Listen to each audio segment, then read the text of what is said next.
Charles, he sat down with a group of journalists yesterday. He was talking about the win in Paris. He described it, Liam, as his proudest moment, his biggest moment in an Ireland jersey. A lot of that squad have taken great heart from the... It's a historic win because they don't come too often. Was it just 2 wins before last week since 1972? So they are really taking this on board for what it was. Yeah, and I think so. And to be fair to a lot of the people in the squad, that they haven't won a whole lot themselves, so they've probably been very envious of the great Munster team and great Leinster team in the noughties, and they want to set their own piece of history. And definitely Paris was that. On top of that, of course, the 41 phases that Ireland went through before the amazing drop goal. If you benchmark that with what Wales went through against Scotland, and in their way they had a superb performance as well. But for me, I think the memory that Paris will give those players will stand Irish rugby for another couple of years, leading all the way to the Rugby World Cup. So I think it was a monumental moment in time for Ireland, but for those players in particular, because the memory bank, muscle has a memory, and that will stick in their heads. And you think of the great losses we've had, going back to Australia in the World Cup in '91, all the way through France in 2007, and then New Zealand, of course, in 2013. So I think for Keith Earls and a lot of these new guys coming in, they're probably not jealous, but certainly envious of the players ahead of them, and they want their piece of history, and Paris was part of that. Yeah, Keith Earls has seen some things by the age of 30 at this stage. Absolutely. For him to come out with that now this week and say it's his proudest moment as a player, as a professional, is quite something, and it shows you a nature of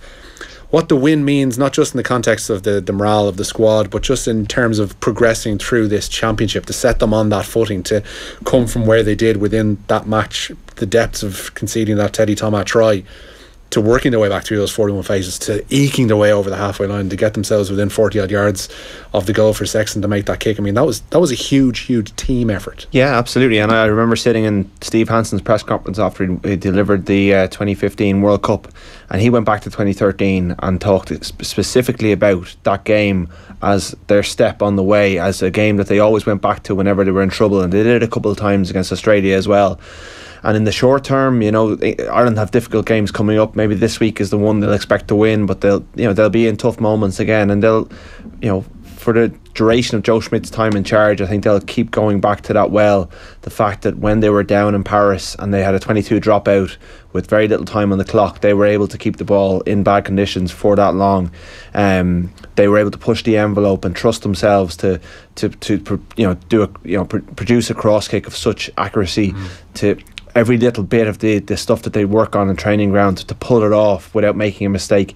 I mean, it's such difficult thing to do for so long. I mean, each of those skills are things that are second nature to them, but to put it all together, they'll rarely go through 41 phases in a season, never mind in a game. So yeah, I think it's an important step. It rescued their campaign, it rescued their season. We'd be having a very different conversation now had they had someone slipped or someone knocked it on, or had Nigel Owens penalised them for an accidental offside, which he could have done once or twice. He swallowed the whistle a little bit, but it's very valuable. It's the kind of thing teams build on. It's kind of like Dublin through the league last year, winning all those last minute games and then producing it in the last couple of minutes of the All-Ireland final. Kilkenny, the All Blacks, it's things great teams do on their way to consistently achieving. Liam, it's something that Schmidt seems to do a lot of. Well, I say a lot. He takes these key losses that Ireland have suffered. You think to Argentina in the World Cup, was it 3 years ago? You think of that narrow loss to New Zealand. He would claim afterwards that each of those performances were, in and of themselves, but he's used the lessons from those performances to build on something going forward. You get the sense that French performance and everything that went before that, because let's be honest, it wasn't a great 80 minutes before that for Ireland, that he will use every single lesson that was eked out of that game to put into the preparation for this week. Yeah, and if you look at, as I was all last week, the Six Nations statistical report for 2017, wonderful reading. That sounds like a riveting read, Liam. It's sitting beside my thesis. But you can actually see the transition. Like, for example, Eddie Jones is saying Ireland is a kick and clap team, but the reality is the English scrum half, the English out half, and the English first centre and the English full back outkick Ireland all of last Six Nations. So Ireland has it's got a name for the box kick, but the English scrum half is outkicking Conor Murray throughout the Six Nations of last season. So you can see a subtle change in how Ireland are playing, and you can see it in a couple of ways. The first is how they use stolen line-out ball.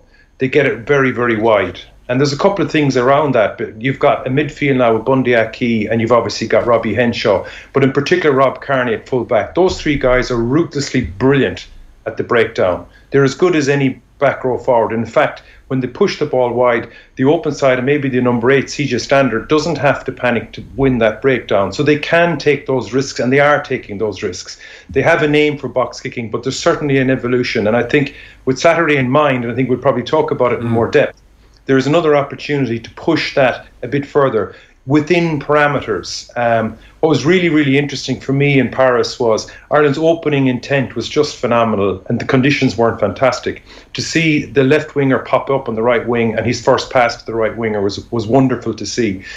But pretty quickly, Ireland went back into the trenches, and I'm not sure, was it because France sucked them in or they voluntarily went in there, but they have that ability now to switch styles, which is fantastic. And they have the ability to choose. Certainly I assume this weekend team selection, obviously all that, they have the choice around the style, and all the memories of those losses against Argentina that you talk about are obviously fueling that towards getting back into that position again the next quarter final, the World Cup. But there's definitely, like, we've all probably wanted more of a transition. Like, you look at New Zealand, they're scoring 6 tries a game. If you take Italy out of the 6 nations, the home nations are scoring 1.25 tries. So it's a very different competition. And within that parameter, I think Ireland are still prepared to push the boundary, which is wonderful to see. And I hope we'll see a bit more of it again at the weekend. There was a sense of Joe Schmidt's face, Rory, after the game. I was watching his interview on TV3. I don't know if it bore itself out in the press conference as well. It was a mix of relief, I suppose, punched through with there was disappointment to a degree that he'd been sucked in by this, or that his side had been sucked in by this French side to play the game they ended up playing. I'd say there was a bit of annoyance as well. I think Nigel Owens would have come in for quite a lot of criticism had Ireland not managed to pull it out of the fire. Every time you look at it again, his performance gets a bit more questionable. There's a couple of big moments just after half time when Ireland are looking for scoreboard separation. They kind of had a three-man overlap that they botched themselves with Peter O'Mahony, and then there was a big turnover just on the French 5-metre line by Jefferson Poirot, where he never showed any sign of releasing. We had the Rob Kearney being blocked. So Schmidt relies on when you have pressure that you're able to you take your chances and you build that scoreline. And whatever about their own inability to take their own chances, when the referee fails to intervene in their direction, it should have been a penalty to them.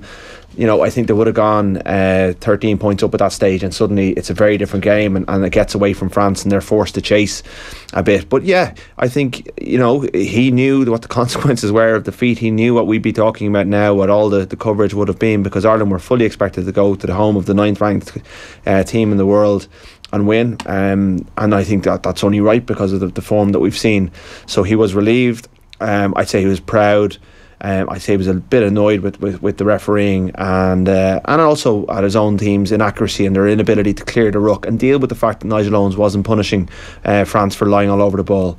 If the ref isn't dealing with it, you have to do it yourself. It's more difficult now that you can't use your boot, but it's still there. It's a problem that you need to solve, and Joe would expect his players to be able to solve it a bit better than they did. Yeah, Richie. Richie, Richie. I think it's an interesting point that Rory raises, because if and I know some of the players afterwards were saying they were frustrated by the interpretation, the breakdown, and Rory's spot on, because there was a lot of interference, subtle interference if you like.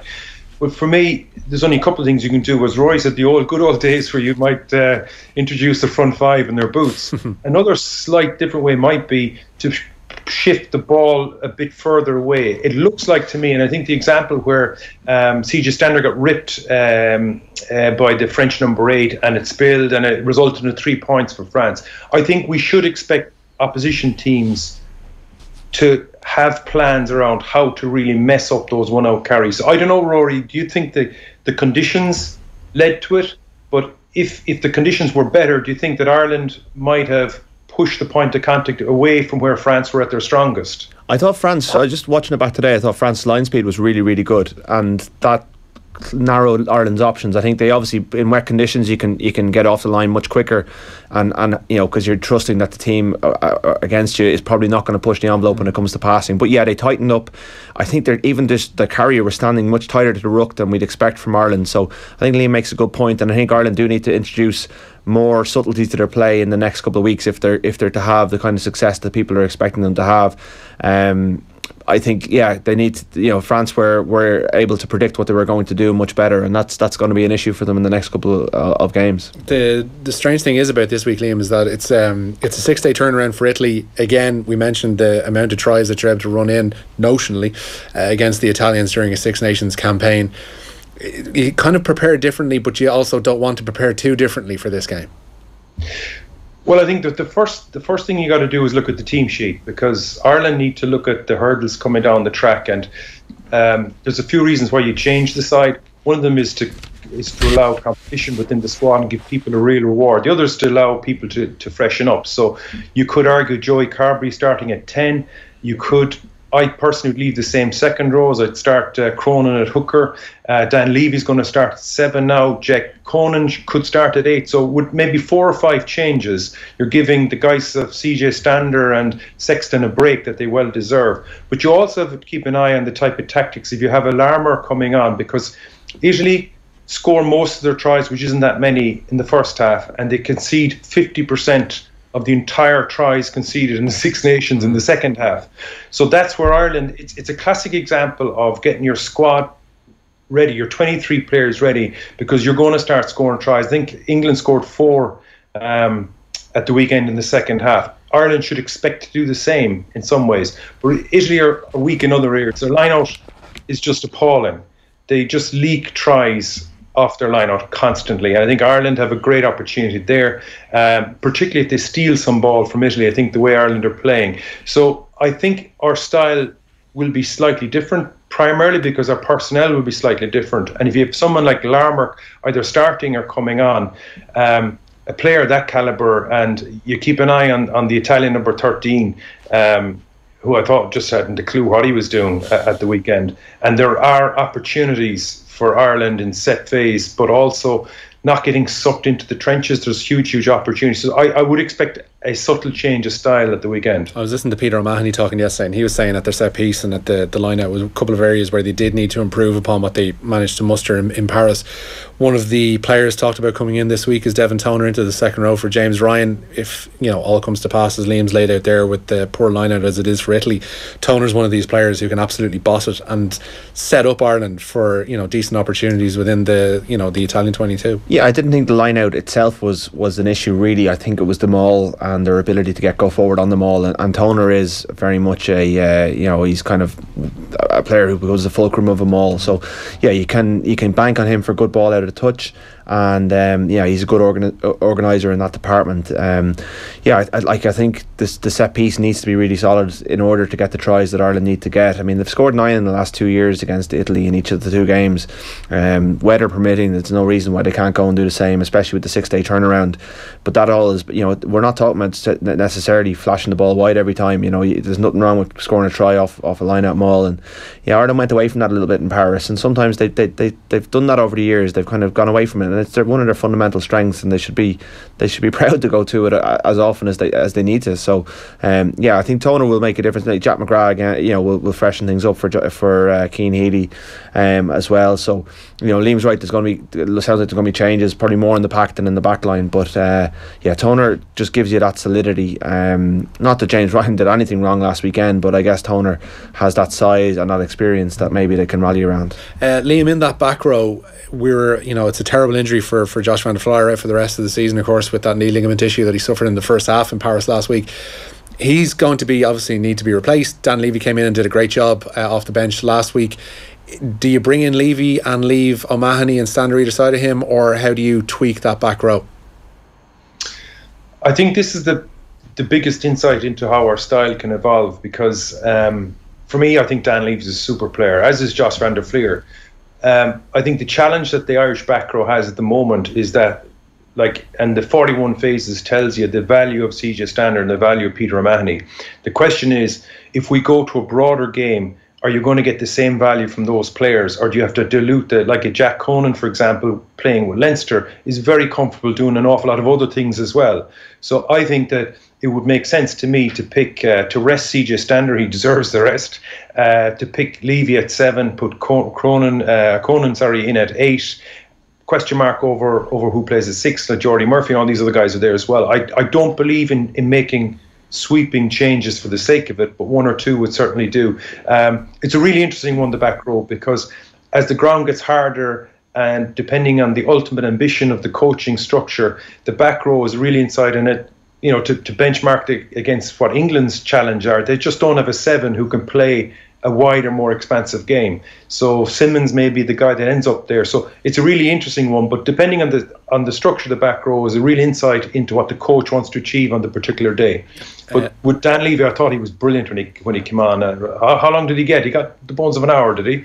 I think it's slightly more. It was like 4 minutes and at the end of the first half, and then it would have been the full second. So yeah, about 40 so odd. Yeah. I thought but see, if you look at his style, he's as abrasive and good on the ground as any of them. But the addition of his ball carrying, and particularly further out, and the lines he picks are really, really impressive. Like I would have been calling for him to start at some stage this week, regardless of injuries. Liam touched on Jack Conan there and what he brings to the side. What can exactly he bring to the side, and how can he dominate that Italian pack? Jack Conan was really honest when he met a couple of us in December, November, after he'd had his review with Joe, and he gave us most of the detail that Joe had given him, which was more than most players would give, and maybe he should have kept some of it to himself, but he was saying, look, we've all seen what Jack Conan can do with ball in hand. He's brilliant at winning collisions, freeing his hands, real top of the ground style. He brings so much brio to that Leinster back row, and he opens up games, which is maybe a thing that Ireland couldn't do last weekend, that maybe that he can bring against Italy. What he doesn't do as well as CJ Stander and a couple of the others, according to himself, is that he can go to sleep sometimes. He can switch off during games and let them pass him by, and he is working very, very hard to arrest that, because that's the feedback he got from Joe, and that's why CJ is being picked on a more regular basis. The fact that it looks like he's going to start this weekend shows that Joe has probably has responded well to whatever he's done over the couple of weeks in between. It gives him a real opportunity to prove himself, and it also gives Ireland an opportunity to open up their game a little bit and to introduce a little bit of offloading. If Jack Conan can win a few collisions and free his hands, it just allows Ireland to get in behind a bit, get a bit of front foot ball, and cause look, I'm sure CJ will be able to do it against the Italians as well. It's Italy, but it gives Ireland an option. It gives Ireland a different way of playing, because CJ is very much a direct, hard carrier who doesn't really look to free his hands as much as Conan does. He probably does some other things better. But yeah, I think it's a really interesting selection. Liam, looking at the backs, one of the players that's popped up a lot this week, and he was in front of the media, of course, so it's natural it would happen, is Joey Carberry, who's only had 20 minutes to his name so far this season. I mean, it's a tough ask to throw him in from the start, albeit against Italy in a Six Nations game. Do we start with Carberry? Is he better in being introduced off the bench, and whereabouts? Because we're in danger if we pursue him at out half that he suffers a bit of Ian Madigan syndrome and gets stuck in behind Johnny Sexton in the pecking order almost ad infinitum. It's a really interesting conundrum, and obviously I'm not privy to his statistics and involved in the team training sessions, but what I would, as a word of warning, is at some point in time Joe Schmidt's going to have to break the emergency glass, and the great Johnny Sexton may have to come off after 10 minutes international. That could be our last game in Twickenham. That could be with the Grand Slam riding on it.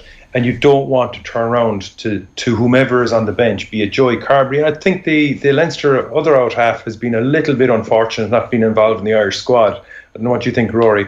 But what you definitely don't want is to turn around. Every game now is getting more and more important, and you want to give him. So I think that the ideal opportunity to get him on the pitch is obviously this weekend against Italy, assuming who the other halfback and midfield is. Assuming the midfield stays the same, well then it would make sense to get Joey Carberry. You would have concerns as well, the level of importance Ireland have on our well over 90% kicking rate, success kicking rate, you would say, is Joey Carberry kind of battle hardened for that role as well. So he needs to be tested and he needs to get game time. So this weekend makes most sense to me. You're going to start him? I don't think he will. I think there's a delicate balance there for Joe. I completely agree with Liam.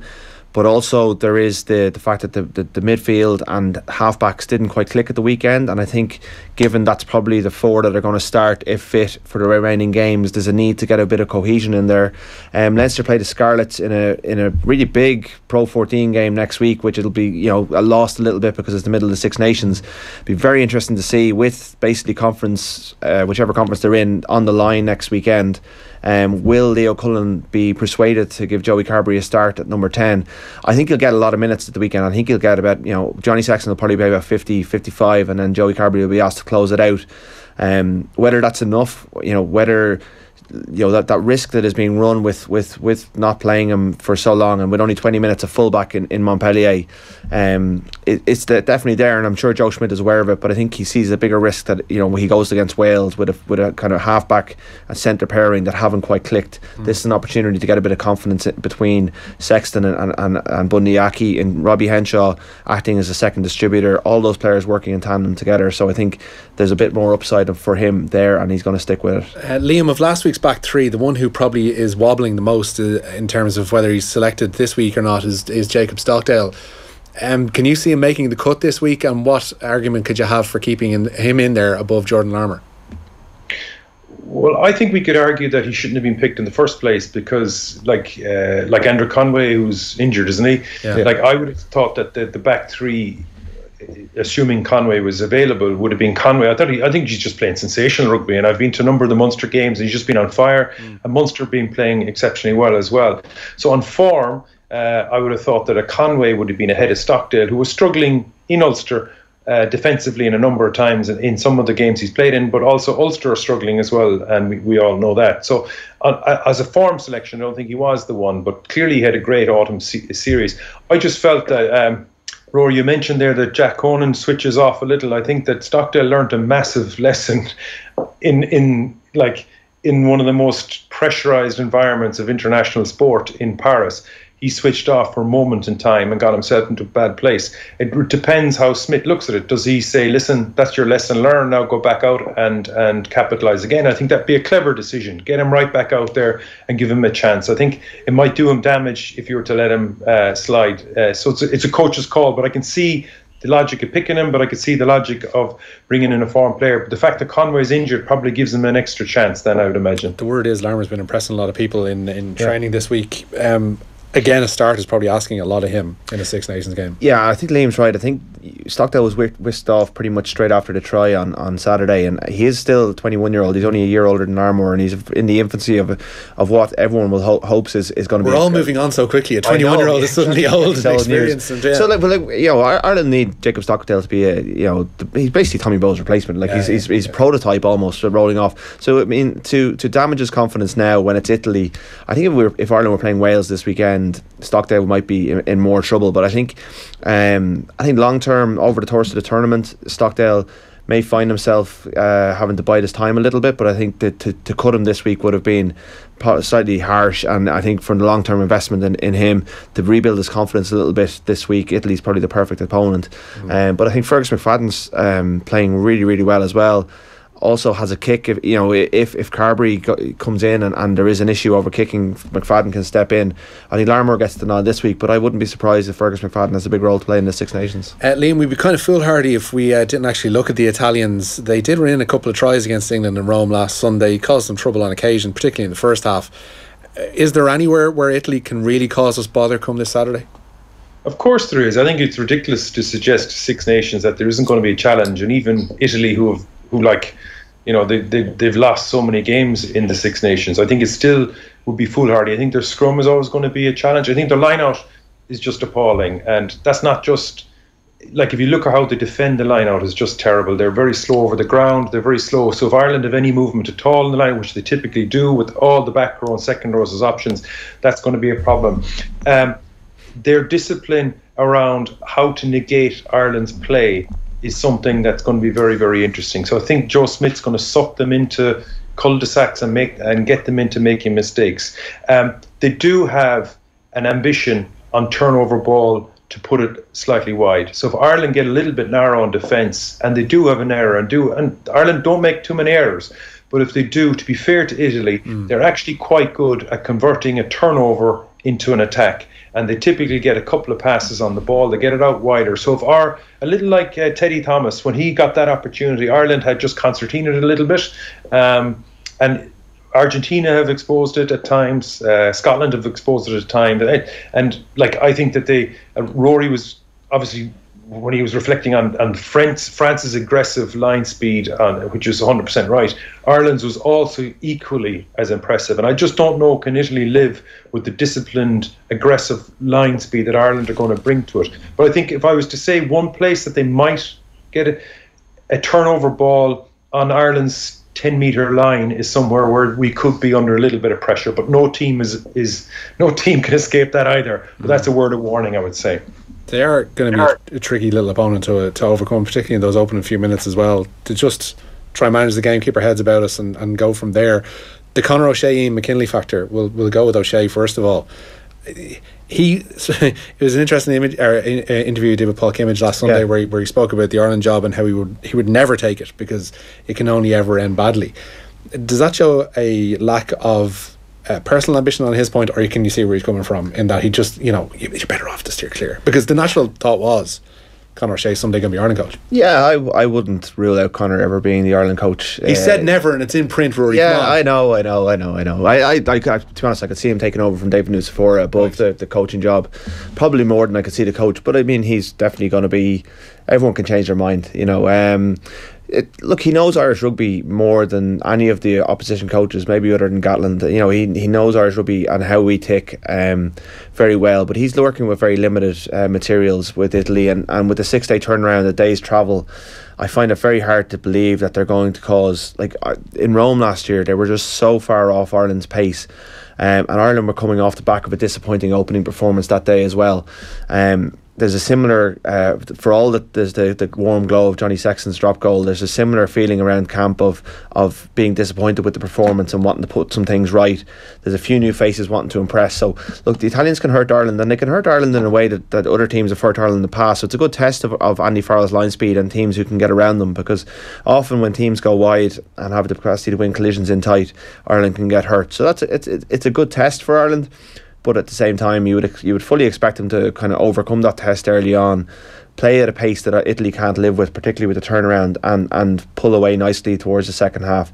I mean, a bonus point is a minimum requirement. England and Wales both got them last weekend. We got to look at the bigger picture here. If Ireland are not going to win a Grand Slam, they need to put themselves in a position to at least be able to win the tournament on the final day. And this is where you this is where you earn your money really when it comes to that. So, look, there's Conor O'Shea's making progress with Italy, but they're far off the pace. And if Ireland play to their best, they can cause a few problems, but I don't see them causing overall trouble. I'd imagine you'd echo that as well, Liam. I would. I think if I was to summarise it, I would say slightly freshened up team. I'd stick with the same second rows, change another few things, really work on what we're going to do with that lineup ball. But ultimately, if we can keep the recycle of our ball down to below 5 seconds, 3 to 4 seconds of a recycle, I think Italian midfield won't be able to cope with rearranging themselves defensively. I think that huge opportunities will come from that. And if you have something like Larmour coming on, he'll put the fear of God, to quote the great Paul O'Connell, into those blue shirts, because he has that ability to scare front five players, and that would be a wonderful thing to see. I tell you, Liam, that stats book is stood to you. Liam and Rory, thanks a million for that. We'll have the starting 15, of course, tomorrow lunchtime, and we'll go through with Brian O'Driscoll on Friday evening show. But up next, we're talking to Colm Calvin. Wednesday Night Rugby on Off the Ball with Vodafone, official sponsors of the Irish rugby team. We all belong to the team of us. Off the Ball on News Talk, in association with the Air Sport app, allowing you to cast your favourite sporting action from your tablet or mobile phone straight to your TV. Down to business. Winning back the High Street is back on the road again, and on Saturday the 17th of February we roll into Dungarvan, where we're broadcasting